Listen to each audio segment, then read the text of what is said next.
To my channel. आज अपने पास ये क्वेश्चन है, एक अच्छा क्वेश्चन है।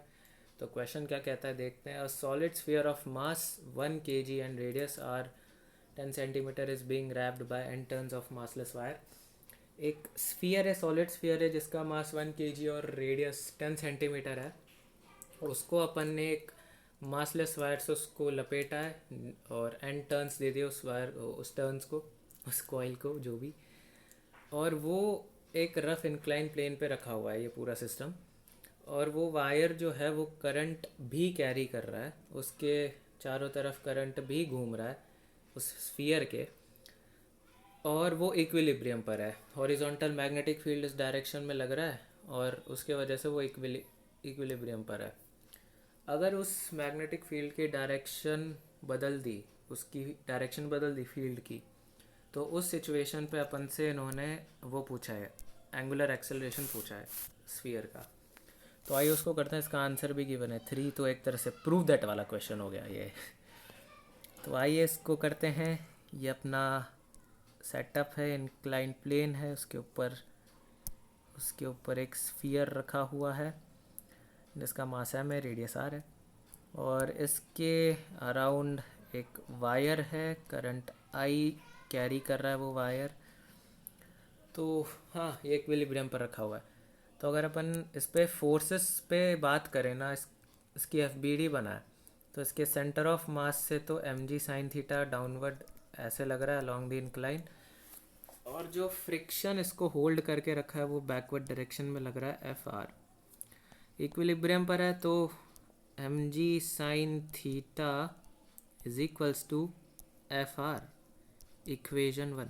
अब पता है यहाँ से अपन म्यू की वैल्यू भी इजीली निकाल सकते हैं, बस यहीं से निकाल देते हैं, बाद में काम आएगा, देखना। तो mg sine theta equals to mu times of n। अब यहाँ पे बहुत ज़्यादा मिस्टेक हो जाती है, पहले होती थी मुझसे भी। यहाँ पे जैसे mg लग रहा है और ये फ्लोर जो है नॉर्मल रिएक्शन लगा रहा है। यहाँ पे तो mg साइन थीटा और mg कॉस थीटा है। यूजुअली अपन क्या करते हैं 11th में कि फ्रिक्शन के जो स्टार्टिंग के क्वेश्चंस होते हैं वहाँ पे n इक्वल्स टू mg डाल देते हैं। और वही आदत यहाँ भी होती है, पहले मैं भी यही करता था, n के बदले mg डालता तो मेरा आंसर गलत आ जाता था। तो अभी लेकिन यहाँ पे जो mg है वो mg cos थीटा होगा और n को जो बैलेंस आउट कर रहा होगा वो mg का ये वाला कंपोनेंट होगा। तो n equals to mg cos theta substitute करते हैं यहाँ पे, तो mg sine theta is equals to mu times of mg cos theta. mg से mg cancel, mu equals to tan theta आ रहा है। थीटा की वैल्यू 37 थी, अपन को क्वेश्चन में गिवन है, ये रहा। तो म्यू इक्वल्स टू tan 37 अपना 3/4 होता है। म्यू की वैल्यू आ गई, इसको संभाल के रखते हैं मस्त। अब अपन को दूसरी भी बात, एक और रिलेशन निकालना पड़ेगा BI/NA और फ्रिक्शन के टर्म्स में, तब जाके थोड़ा आगे सॉल्विंग में यूज़फुल होगा। तो टॉर्क भी बैलेंस आउट कर देते हैं, क्योंकि इक्विलिब्रियम है तो नेट फोर्स और नेट टॉर्क स्फीयर पे 0 होगा। तो टॉर्क ड्यू टू फ्रिक्शन, अब यहाँ पे mg साइन थीटा के वजह से तो टॉर्क नहीं लगने वाला, क्योंकि सेंटर से पास हो रहा है, सेंटर पे लग रहा है ये फोर्स, तो इसके वजह से टॉर्क लगने नहीं वाला। टॉर्क लगेगा एक तो फ्रिक्शन के वजह से, और ये जो करंट फ्लो हो रहा है इस वायर में उसके वजह से।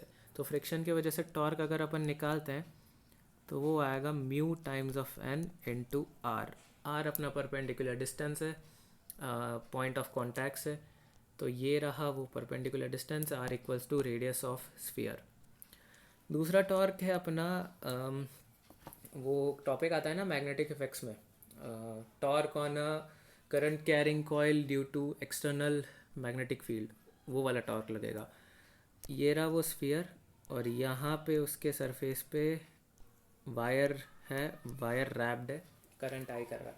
अगर ये सेटअप को अपन टॉप व्यू से देखें तो अपन को कुछ ऐसा दिखेगा, एक वायर है जिसके एंटी क्लॉकवाइज डायरेक्शन में करंट फ्लो हो रहा है। मैग्नेटिक मोमेंट की अगर अपन डायरेक्शन निकालें यहाँ से, तो राइट एंड थंब रूल से इजीली दिख रहा है कि मैग्नेटिक मोमेंट का डायरेक्शन बाहर की तरफ आ रहा है, ठीक। कैसे निकला कि अपन ने क्या करा, अपने जो थंब है, थंब क्या, राइट हैंड के फिंगर्स है, उसको करंट के डायरेक्शन के अलॉन्ग कर्ल किया, और जो थंब की डायरेक्शन है वही अपनी मैग्नेटिक मोमेंट की डायरेक्शन है। तो टॉर्क इसके वजह से आएगा एम क्रॉस बी। अब बी अपना कैसा है यहाँ पे, इस वाले सेटअप पे बी अपना, बी अपना ऐसे हॉरिजॉन्टल डायरेक्शन में है, तो बी इस डायरेक्शन में है, और इसका अपना जो एम है, मैग्नेटिक मोमेंट का जो डायरेक्शन है, वो अपना सेंटर से करीब ऐसे आ रहा है, इस डायरेक्शन में आ रहा है एम की। तो ये जो एंगल है वो कैलकुलेट करने पे आती है 127 डिग्री।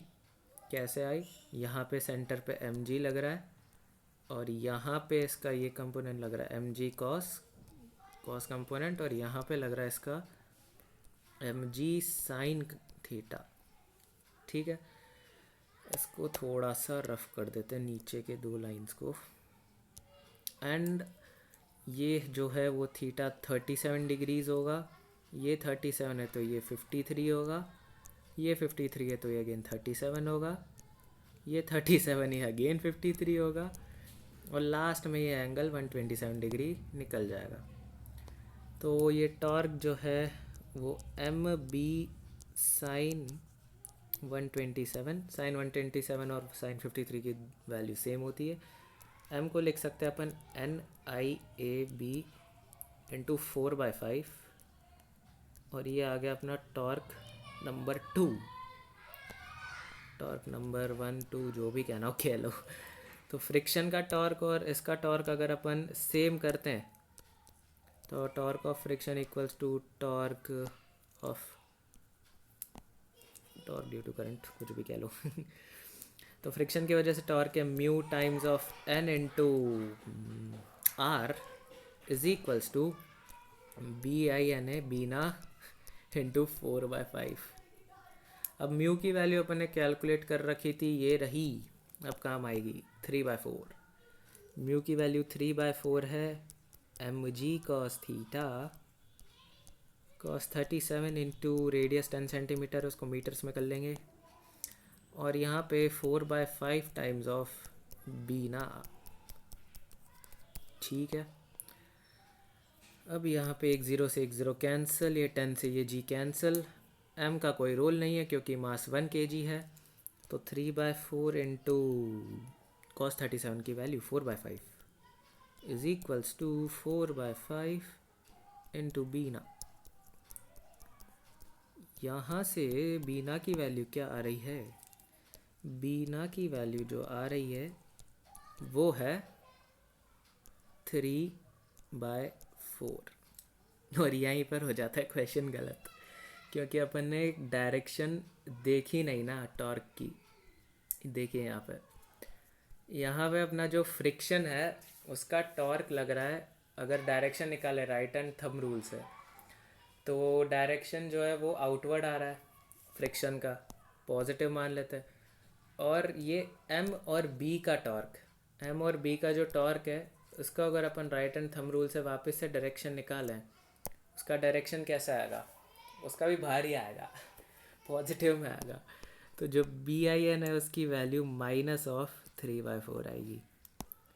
अब दूसरा केस बनता है कि उसकी जो ये फील्ड की डायरेक्शन है ये वाली, इसको अपन ने रिवर्स कर दी, यहाँ के बदले यहाँ पे ला दिया फील्ड को, तो उस केस में यहाँ पे ऐसा कुछ है, सब कुछ सेम रहेगा, बस फील्ड की जो डायरेक्शन है वो इस साइड पे चल जाएगी, यहाँ पे मैग्नेटिक फील्ड की डायरेक्शन होगी, और यहाँ पर अपना जो मैग्नेटिक मोमेंट है वो भी सेम डायरेक्शन में ही रहेगा। करंट में कोई छेड़छाड़ नहीं करी इन्होंने, ये एंगल पहले ही कैलकुलेट कर लिया था 53 डिग्री, और ये सरफेस पे रखा हुआ है अपने एक इंक्लाइन सरफेस पे, तो इसके पीछे जो है फ्रिक्शन भी अभी भी एक्ट कर रहा होगा। तो अब जैसे कि इन्होंने कहा है कि क्वेश्चन में कहा है कि जैसे ही ये मैग्नेटिक फील्ड की डायरेक्शन इन्होंने बदल दी तो ये इक्विलिब्रियम स्टेट से डिस्टर्ब हो गया और ये काइंड ऑफ एक्सेलरेटेड मोशन कर रहा है, तभी एंगुलर एक्सेलरेशन निकालने के लिए कहा है। तो जैसे अपन लिखते हैं ना equations of motion Newton's laws में, तो वैसे ही इसमें भी अपन टॉर्क की इक्वेशन लिखते हैं और फाइंड आउट करते हैं आंसर। तो इसमें अपने पास देखें तो फ्रिक्शन का जो टॉर्क है वो अगेन पॉजिटिव है, तो torque due to friction mu n into r. और ये जो मैग्नेटिक मोमेंट का जो टॉर्क है, I mean torque on a coil वाला जो टॉर्क है, वो उसकी डायरेक्शन अगर निकाले वो अंदर की तरफ आ रही है, तो इसको अपन सब्ट्रैक्ट कर देंगे। M b sine 53 is equals to I, नहीं I alpha, torque net equals to I alpha होता है ना, torque equals to I alpha r cross F, वही है। तो म्यू की वैल्यू अपने पास है 3/4 एम जी कॉस 37, 3 नहीं होगा 4/5 होगा, into 10/100 minus m b i n a into 4/5 is equals to 2/5 m r square, solid sphere का मोमेंट ऑफ इनर्शिया। 4 से 4 कैंसिल, जी से एक जी कैंसिल, 10 से 10 कैंसिल, वापस से सैडली एम का कोई रोल नहीं है क्योंकि 1 है। तो बीना की वैल्यू अपन ने कैलकुलेट कर रखी थी -3/4, उसको यहाँ पे सब्स्टिट्यूट करेंगे तो अपने पास आएगा प्लस का 3/5 इज इक्वल्स टू 2/5 एम की वैल्यू 1 एम आर स्क्वायर 100 की पावर 2 इंटू अल्फ़ा। ठीक, 5 से 5 उड़ा दो, 6 is equals to 2 into 100 upon 10⁻⁴। तो इसको 2 टाइम्स काट दो, इंटू अल्फ़ा, इसको 3 टाइम्स काट दो, और अल्फ़ा की जो वैल्यू आ रही है फाइनली 3 इंटू 10 3 इंटू 100 रेडियंस पर second square. And here you go, you got the answer. तो n अपन से पूछा था और अपन ने निकाल दिया, n इक्वल्स टू 3, एंड ये है अपना correct answer. So I hope कि आपको समझ आया होगा। वीडियो की लेंथ ऑलमोस्ट 13 मिनट्स हो गई, सॉरी, लेकिन एक बार क्वेश्चन एक्सप्लेन करने लग जाता हूँ तो थोड़ा फ्लो में टाइम खिंच जाता है। So anyways, let's end this video. Thank you for listening to me, thanks.